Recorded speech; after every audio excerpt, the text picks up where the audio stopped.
Radio Publique Africaine.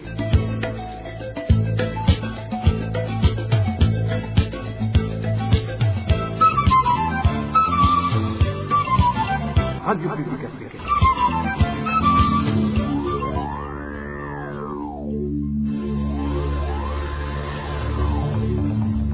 C'est le moment de suivre le journal parlé en français. À la présentation, Eloge Diva, Lemesha. Au sommaire de cette édition, le personnel de la Soutimo se dit très mécontent des agissements et de l'avarice de leurs supérieurs. En effet, ces derniers se sont octroyés des primes colossales au moment où l'entreprise est en faillite et les agents en difficulté.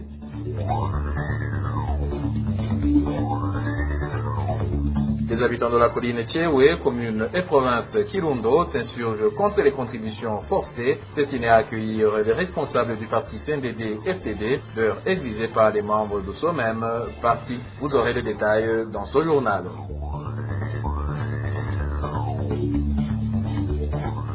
Dans ce journal, nous parlerons également santé où un épidémiologiste alerte et fait savoir que la rougeole tue au moins 50% des enfants atteints s'ils ne sont pas bien traités. Nous vous ferons également écouter la réaction du président de l'Observatoire de la presse burundaise qui s'indigne du mauvais traitement des radios par le pouvoir de Gitega. Il s'est exprimé en ce jour, le monde célèbre la journée dédiée à la radio. Voilà pour les grandes articulations. Bonsoir et bienvenue. Tout de suite, le développement de ces titres.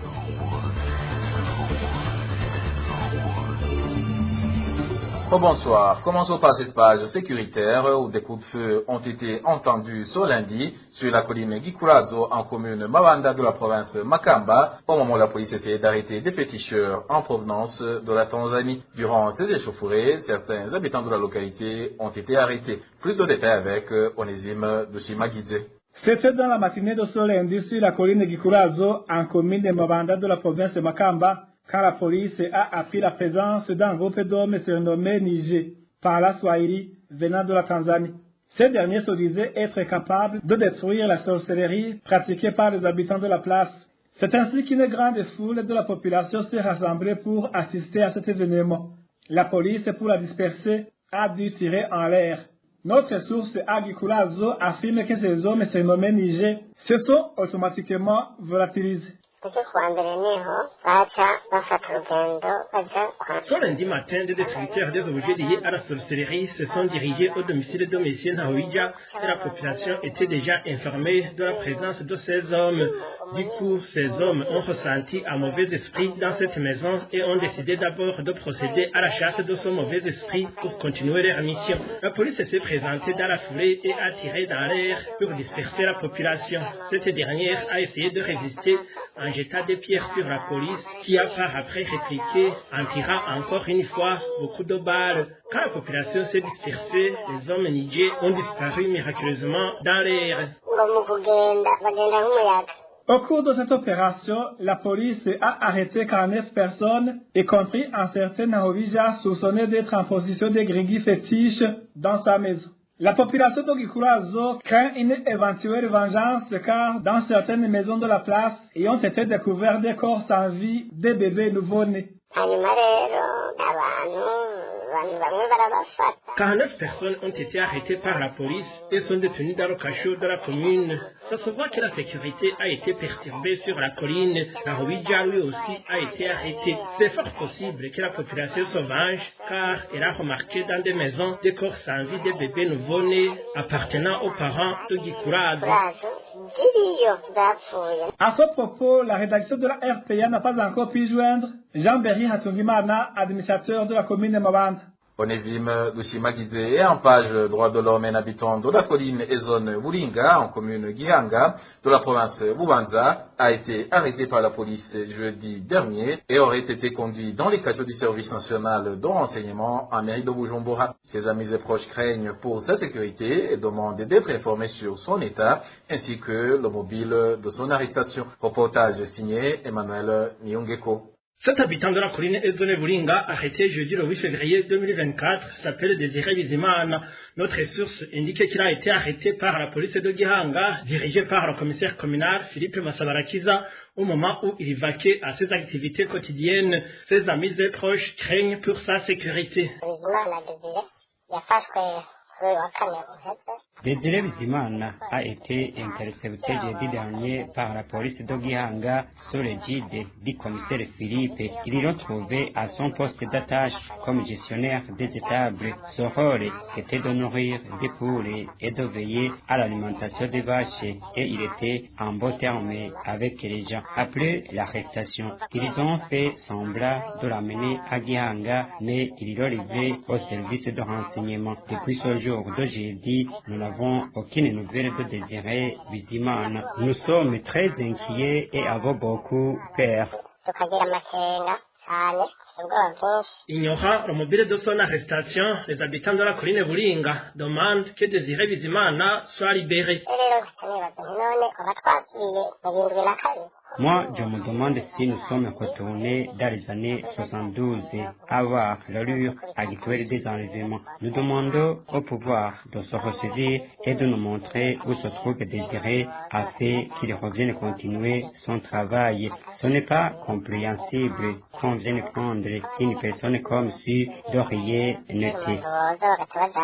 La rédaction de la RPA n'a pas pu joindre Philippe Massabarakiza et Léopold Ndaïsaba, respectivement commissaire et administrateur communal de Gihanga, pour recueillir leurs réactions. Dans l'entretemps, le responsable de la jeunesse du parti CNR sur la même colline de Buringa, Georges Nimbona, surnommé Manyenye, totalise bientôt 3 semaines sans trace. Il a été kidnappé dans la nuit du 28 janvier par des individus armés de fusils qui se trouvent être du service des renseignements burundais.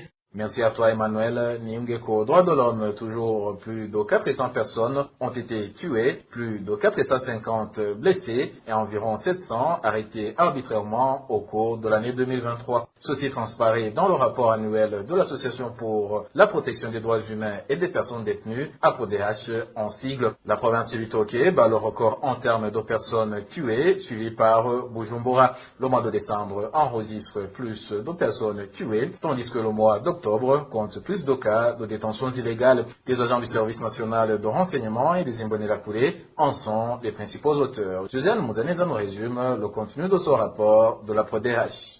Le rapport annuel 2023 de l'Association pour la protection des droits humains et des détenus, sorti au mois de janvier dernier, fait état de 699 personnes victimes d'arrestations arbitraires et détentions illégales, dont 399 arrêtés au mois d'octobre. 23 autres ont été soit enlevés, soit portés disparus, surtout au mois de juin et novembre. Le rapport signale aussi un cas d'exécution extrajudiciaire. La PRODH dit également avoir recensé 402 personnes tuées au cours de l'an dernier et 254 blessés. La province Chibitoke bat le record avec 85 cas de personnes tuées, suivi de la province Bujumbura avec 48 cas et la province Gitega avec 41 cas. La province Chibitoke compte en même temps plus de blessés avec 39 cas dénombrés. Comme auteurs de ces crimes, abus et exactions, les agents du service national des renseignements SNR en sigle et les membres de la Ligue des jeunes Imbonerakure affiliés au parti au pouvoir, le CNDD-FDD, battent le record en matière d'atteinte au droit à la vie, souligne la PRODH qui n'exclut pas certains civils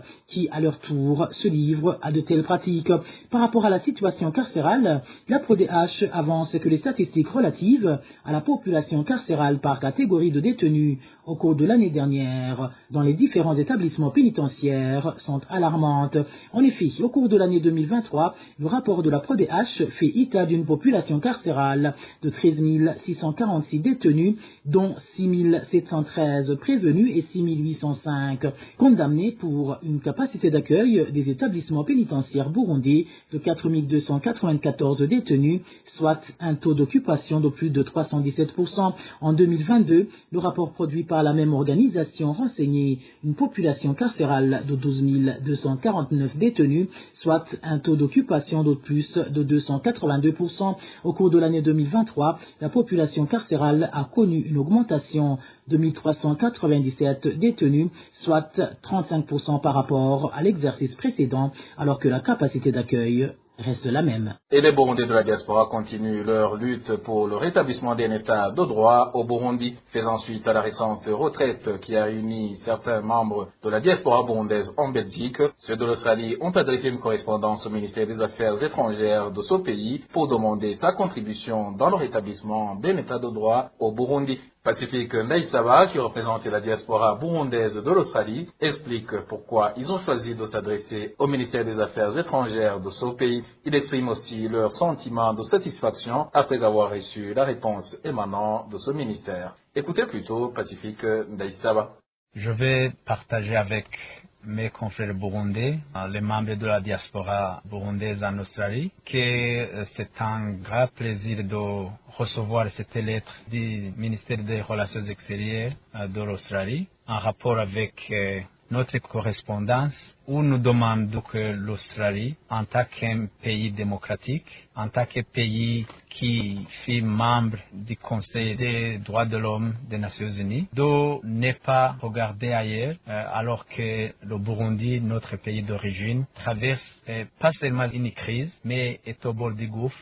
Comme la retraite des membres des partis politiques, de l'opposition, des membres de la société civile burundaise, des membres de la diaspora et des individus avaient décidé en Belgique de ne pas oublier de hausser encore le temps, de continuer à mener ce combat médiatique, ce combat diplomatique et tout autre moyen pour que le monde entier sache que le régime du CNDD-FDD est en train de tuer sur base ethnique, est en train de tuer sur base d'opinion politique, est en train de faire exiler massivement des gens qui fuient le harcèlement, qui fuient les tortures et les viols collectifs, et surtout que maintenant le pays est économiquement en faillite, comme ils ont dit.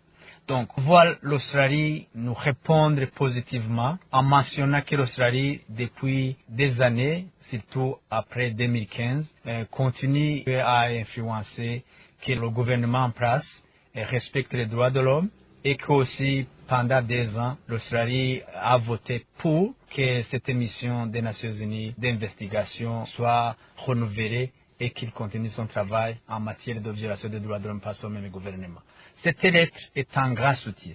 Pacifique Ndaïsaba interpelle les autres Burundais de la diaspora de s'activer et de faire de même car leur lutte est soutenue par beaucoup de Burundais et par de grandes puissances. Encore une fois, écoutons Pacifique Ndaïsaba. Cette lettre est un moyen de montrer aux autres pays démocratiques, aux autres pays qui ont une influence sur d'autres gouvernements qui ne respectent les droits de l'homme.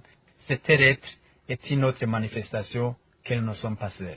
Et bien sûr, nous devons être satisfaits. Ce n'est pas la fin, je dirais que c'est même un début des choses sérieuses, parce que si nous avons été capables de mener à ce que l'Australie produise cette lettre officiellement, c'est que notre combat est soutenu par les pays et les organisations qui savent et qui ont contribué à ce que les accords d'Arusha soient mis en place. Donc, un gouvernement qui continue à violer, qui même d'effacer complètement ces accords et qui met le pays au bord du gouffre, nous sommes satisfaits et nous allons en faire une base pour continuer notre plaidoirie, pour continuer notre pression, notre combat avec les autres, comme la déclaration de Liège l'a fait. Tous les 13 février, comme aujourd'hui, le monde célèbre la journée de la radio. Au Burundi, les activités des radios sont menacées par le pouvoir en place, selon le président de l'Observatoire de la presse burundaise, Innocent Muhozi. Les radios, que ce soit celles qui sont dans le pays, que ce soit celles qui opèrent à partir de l'étranger, font face à de nombreux problèmes. Ces radios ont un point commun, parce que le pouvoir a choisi de violer les droits de l'homme, surtout la liberté de la presse et d'expression. Nous partageons les mêmes problèmes sur ce point. D'ailleurs, s'il n'y avait pas ce problème, on ne serait pas en exil. À ceci s'ajoutent les assassinats, les détentions détentions arbitraires, les enlèvements des citoyens et le fait de contraindre les gens à l'exil. C'est pourquoi certains d'entre nous ont fui le pays. Ceux qui sont restés dans le pays ne sont pas non plus capables de faire convenablement leur métier, parce qu'à l'absence de la liberté de la presse et à l'absence de la liberté d'expression, on ne peut pas obtenir de vraies informations sur la situation réelle que traverse le pays. Innocent Morodi s'est exprimé en Kirundi dans l'émission Ouaouka de la radio publique africaine. La traduction en français a été faite par Émile Nivasumba. Comme je vous le disais en titre, les cadres de la société sucrière Domoso, ce sumo en sigle, vient de s'octroyer des primes colossales dites de campagne. Ces primes suscitent des mécontentements au sein des autres employés de l'usine qui estiment que leurs chefs sont très égoïstes. Elvis Nyamongere nous en dit plus. En date du 17 de ce mois, le comité de direction de la société sucrière Domoso Sosumo s'est tenu dans les enceintes de cette société pour analyser des dossiers urgents selon les propres termes de la déclaration sanctionnant la réunion. Parmi les dossiers jugés urgents analysés figurait la question d'intéressement à octroyer au personnel exerçant la fonction administrative et qui bénéficie des heures supplémentaires. Ce groupe a été divisé en 6 petits groupes.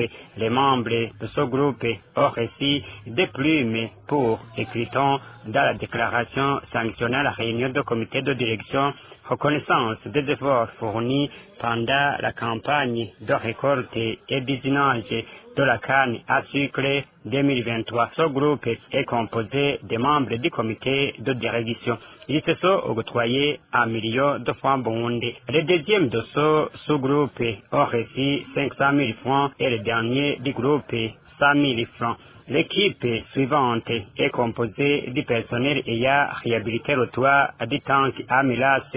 Le chef d'équipe a reçu 250 000 francs et le dernier 70 000 francs. Selon nos sources à l'association, les membres de ces deux équipes qui se sont vus octroyer des plumes comme intéressamment ne sont même pas au nombre de 50 pour une entreprise qui compte plus de 500 employés. Le reste du personnel de l'association trouve que cette mesure n'est pas équitable. Merci à toi Elvis Nyamongere. Et en parlant justement de la Susumo, la pénurie du sucre continue d'être de plus en plus un casse-tête dans différents quartiers de la mairie de Bujumbura. À voir l'évolution, la population indique que le manque du sucre est devenu plus compliqué qu'avant. Pire encore, même en cas de disponibilité de cette denrée, seuls les membres du parti au pouvoir en bénéficient. Actuellement donc, la population reste dans une désolation totale. Le point avec Eric Nyonzima. Avoir des sucres est toujours un casse-tête à mairie de Bujumbura. Cet habitat du quartier Visa fait savoir que dans les alimentations, il est vendu, il n'est servi qu'une seule fois par semaine. Là aussi, les administratifs du quartier ne servent qu'un seul sac de ce produit. Le manque de sucre est devenu un sérieux problème ici chez nous. Tu ne peux trouver le sucre nulle part. En effet, pour avoir ce produit, tu dois parcourir de longues distances. Dans les boutiques, on en va par détail et on utilise une cuillère qui ne signifie presque rien. Tu ne peux l'utiliser même dans une tasse. Dernièrement, l'administration avait commencé de nous approvisionner en sucre une fois dans les 3 jours. Mais là aussi, on ne distribuait qu'un seul sac dans tout le quartier. Beaucoup rentraient bredouille.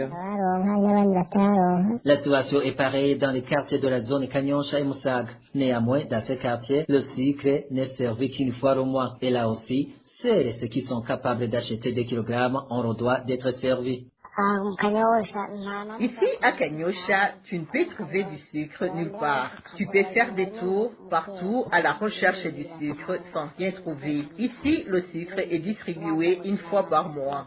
Là aussi, on t'exige d'acheter 2 kilogrammes pour l'avoir. Donc, c'est à prendre ou à laisser. En plus, tu dois d'abord présenter le cahier de ménage. Moi, j'ai fait le tour dans différentes alimentations, dont celle de Moussaga, Kanyosha et même à Kamenge, mais je n'ai pas trouvé de sucre. Désespérée, la population demande au gouvernement de faciliter les commerçants qui le désirent d'aller importer ce produit et de diminuer les taxes de douane. Ceci du fait que ce n'est plus un secret, la société sucrière Dimonso Sosumo en sigle ne leur sert à rien. Il serait mieux que le gouvernement laisse tranquille les commerçants pour qu'ils puissent importer le sucre et diminuer les taxes. Avant, on interdisait l'importation du sucre car ils voulaient que le monopole soit gardé par la Sosumo uniquement. Mais aujourd'hui, la Sosumo n'a plus de sucre à servir à la population. Actuellement, avec cette pénurie du sucre, c'est comme si nous sommes dans les punitions du gouvernement. Parfois, nous nous rendons à Gatumba pour chercher le sucre. Quand nous arrivons à l'avoir, c'est 8 000 francs le kilogramme, et là aussi de façon clandestine. Que le gouvernement autorise l'importation du sucre, car il y en a dans les pays voisins, dans la Zambie et la Tanzanie. La population de la mairie de Bujumbura indique que la manque de sucre est une punition de la part du gouvernement. Elle déplore la façon dont leurs enfants vont actuellement à l'école sans boire du thé. Eric Nyonzima à Kirundo et plus précisément en zone Tchewe de la commune Kirundo. Les grognes concernent les contributions forcées que les membres du parti au pouvoir, le CNDD-FDD, ne cessent d'exiger aux habitants de la place, des contributions qui seront utilisées pour accueillir les dirigeants de ce parti. C'est au moment où celui qui ne s'en acquitte pas est considéré comme un rebelle. Les détails avec Danny Claire, il la trouve. C'est depuis le 2 janvier 2024 que la collecte de ces contributions a commencé au sein des habitants de différentes collines de la zone Tchewe située en commune et province de Kirundo. Selon ces habitants, chaque ménage doit donner 2000 francs burundais, alors que d'autres habitants sont sommés de donner une part de leurs récoltes telles que le maïs, les haricots et autres cultures. Ces collectes sont effectuées par les chefs collinaires ainsi que les responsables du parti CNDD-FDD sur ces collines en collaboration avec les Imbonerakure. Ces collectes se font actuellement sur les 3 collines, à savoir le Nyonza, Tcheru et Rukuramigabo. Ces habitants ajoutent que ceux qui leur demandent ces contributions forcées leur expliquent qu'elles seront utilisées pour accueillir les autorités du parti CNDD-FDD qui viendront visiter leur province de Kirundo, ou encore ils leur disent que ces contributions sont destinées à aider les pauvres. Ce que les habitants qualifient d'une part que c'est simplement du vol qu'ils subissent de la part des administratifs à la base, et d'autre part que ce sont des actes de persécution du fait qu'ils ne sont pas tous membres de ce parti au pouvoir. Ce qui inquiète surtout la population de la zone Tchewe, c'est que celui qui ne donne pas ses contributions est pris pour rebelle. Il demande alors que ces contributions forcées cessent, étant donné que la population vit actuellement dans une pauvreté extrême. À ce propos, la rédaction de la RPA n'a pas pu joindre Habiman Aviateur, l'administrateur de la commune Kirundo. Merci à toi, Danny Claire. Il a trouvé une courte pause et nous parlons santé. RPA. Poursuivons ce journal par ces grogne des fonctionnaires affiliés à la mutuelle en province de Makamba, du fait qu'il vient de passer des jours à ne pas trouver des médicaments de type spécialité. Ceux qui se sont entretenus avec la RPA indiquent que les pharmacies leur disent que ces médicaments ne sont pas disponibles et qu'ils ne pourront pas l'être dans de brefs délais. Pour ces fonctionnaires, le gouvernement devrait trouver une solution immédiate à cette situation pour le bien-être de la population. Écoutons un des fonctionnaires de l'État en province de Makamba qui s'est exprimé sur les micros de la RPA. Moi, je suis un fonctionnaire de l'État qui habite en province de Makamba. Je vous jure qu'il est difficile de trouver un médicament de type spécialité. Au niveau des communes, c'est le pire. La mutuelle ne fait plus rien, franchement. Moi, je suis malade depuis des jours. J'ai cherché un médicament de type spécialité qui m'a été prescrit par un médecin, mais je ne le trouve dans aucune pharmacie. Là où je le cherche, on me dit que le médicament n'est pas disponible. Le problème que j'ai, c'est que je dois prendre une spécialité pour retrouver la santé et on nous dit que les spécialités ne sont plus facilement disponibles. Nous ne comprenons pas la cause qui est derrière cette situation. Des fonctionnaires de l'État tombent malades et souffrent chez eux par manque de médicaments, alors qu'il y a cette mutuelle et même les médecins doutent quand ils vont te prescrire un médicament. En ce qui concerne mon cas, le médecin m'a dit qu'il me sera difficile de trouver une spécialité malgré le manque de choix. Ce qui est attristant, c'est que nous subissons des retraits chaque mois mois sur nos salaires destinés à la cotisation de la mutuelle.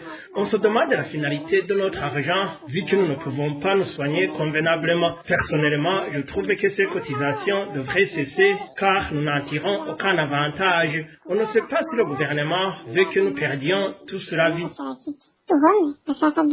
Vous saurez que les mêmes indignations des fonctionnaires de l'État à propos du manque des médicaments ont été également soulevées dans d'autres localités. Santé toujours, le taux de mortalité causé par la rougeole peut atteindre 50% si la prise en charge n'est pas bonne. Propos d'un épidémiologiste au moment où des cas des personnes souffrant de cette maladie sont très nombreux dans les provinces du nord du pays. Un fait confirmé par nos sources au sein du ministère de la Santé et de la lutte contre le sida. Comme Konakuze estime que l'augmentation des cas de rougeole est liée au manque de suivi adéquat dans le domaine de vaccination. Le Burundi a récemment connu une poussée épidémique de la rougeole, qui est une infection virale causée par un virus appelé communément paramyxovirus, qui est très contagieuse et c'est une maladie fréquente chez les enfants de moins de 5 ans, mais peut toucher aussi les enfants les plus âgés. Et c'est une maladie à transmission interhumaine qui est caractérisée par une fièvre, une toux, une conjonctivite et des taches d'eau coplique dans la bouche, sur la muqueuse buccale, et puis aussi, après quelques jours, une éruption maculo-papuleuse qui se propage céphalo-caudalement, c'est-à-dire tout le corps. Et l'enfant peut avoir une diarrhée, une insuffisance hépatique et peut se compliquer mortellement principalement par une pneumonie ou une encéphalite. Mais on peut voir aussi d'autres complications qui sont fatales et qui sont irréversibles, comme la cécité. Il y a des otites aussi qu'on rencontre chez ces enfants compliqués à la suite de ce virus de la rougeole. On en voit surtout dans les zones mal desservies médicalement, comme au Burundi. Alors le taux d'incubation est de 7 à 14 jours, c'est-à-dire en moins de 2 semaines, et après l'enfant va avoir une éruption cutanée 3 à 5 jours après. Le taux d'attaque chez les enfants non vaccinés ou à faible taux de vaccination comme au Burundi peut varier. Un enfant peut transmettre facilement à 20 d'autres enfants durant sa maladie, ce qu'on appelle le taux d'attaque. Alors la contamination se fait par contact direct, et le taux de mortalité, s'il n'y a pas une intervention adéquate, correcte, peut aller à plus de 50% de tous les enfants contaminés. Alors là, s'il n'y a pas de prise en charge, bien évidemment, ou une prise en charge qui n'est pas adéquate ou assez faible, et comme on le voit dans ces provinces du nord du Burundi, le taux de mortalité peut varier, peut aller à plus de 50% des enfants contaminés. Le traitement, bien sûr, c'est un traitement qui est symptomatique. Comme on a vu, les virus généralement n'ont pas tous des médicaments actuellement. Et alors, il faut une stratégie. Bien évidemment, pourquoi le Burundi connaît ces recrudescences, poussées épidémiques périodiquement et chaque fois, c'est évidemment parce que les stratégies de contrôle ont baissé, ou bien n'ont plus de financement adéquat. Alors là, il y a la couverture vaccinale qui devient inadéquate, actuellement on voit qu'il avoisine autour de 60%. Et voilà, chers auditeurs de la radio publique africaine, c'est par cette intervention de Konakuze que le journal de ce 13 février 2024 se termine. Merci à l'équipe technique et rédactionnelle pour leur parfaite collaboration. Au micro, vous étiez avec Eloge Divin Lemesha. Je vous souhaite une excellente soirée.